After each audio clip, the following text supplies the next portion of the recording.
findings of our comprehensive, thorough, and independent investigation, coupled with the medical examiner's determination that Mr. Gray's death was a homicide, which we received today, has led us to believe that we have probable cause to file criminal charges. Although we came close to convicting one of the officers, the judge, who is within his right, has made it clear that he doesn't agree with the state's theory of the case and does not believe that any of the actions or inactions of these officers rise to the level of criminality. Baltimore State Attorney Marilyn Mosby fought hard but failed to bring convictions against police officers in the death of Freddie Gray after first condemning them publicly. The Obama administration still condemning the city, imposing strict police reforms, and routinely criticizing it.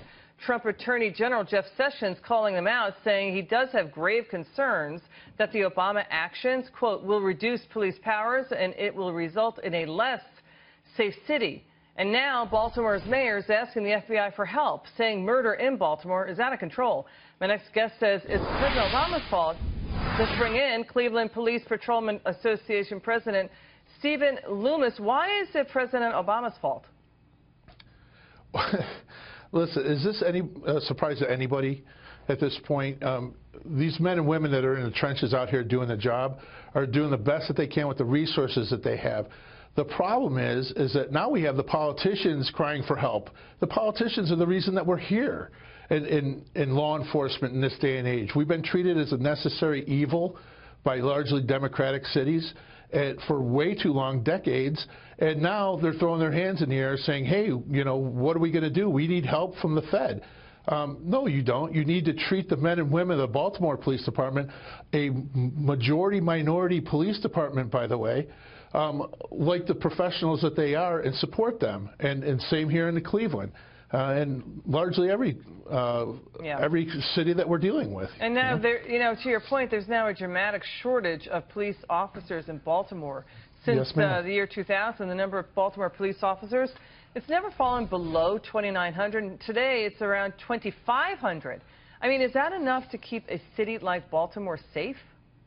No, it's not. You know, what divisions, what units were shut down because of the lack of manpower in Baltimore? I'm not really sure about that, but I know here in Cleveland, you know, we don't have we have one school resource officer for the entire city of Cleveland. We have one SIU detective, crime scene detective, for the entire city of Cleveland. This is not unique in any way, shape, or form, and it's a travesty. It's actually criminal. I think it's a dereliction of duty on the part of the chiefs of police and on the part of the elected politicians that have allowed these police departments to be so badly treated over such a long period of time that now you're paying the piper for it. Yeah.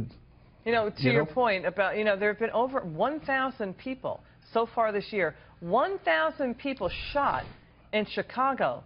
And this, as former Obama chief of staff and now Chicago Mayor Rahm Emanuel, he's announced a program to basically offer municipal, meaning city IDs for undocumented immigrants. What are your thoughts about that? It's, the immigration problem is the least of our worries from the perspective of the men and women that are out on the street doing the job every day. But it certainly does add to the politics of it. And politics does not belong in the criminal justice system in any way, shape, or form. Lady Justice is blind for a reason. Give us the resources that we need to go out and do the job that we need to do. Yeah. Sometimes it's a dirty job. Here in Cleveland, we had 36,000 arrests. We had 400 uses of force. 35,600 people last year went to jail peacefully. You have to allow us to do our jobs, and that's not being done right now. And the men and women of the police departments are backing away.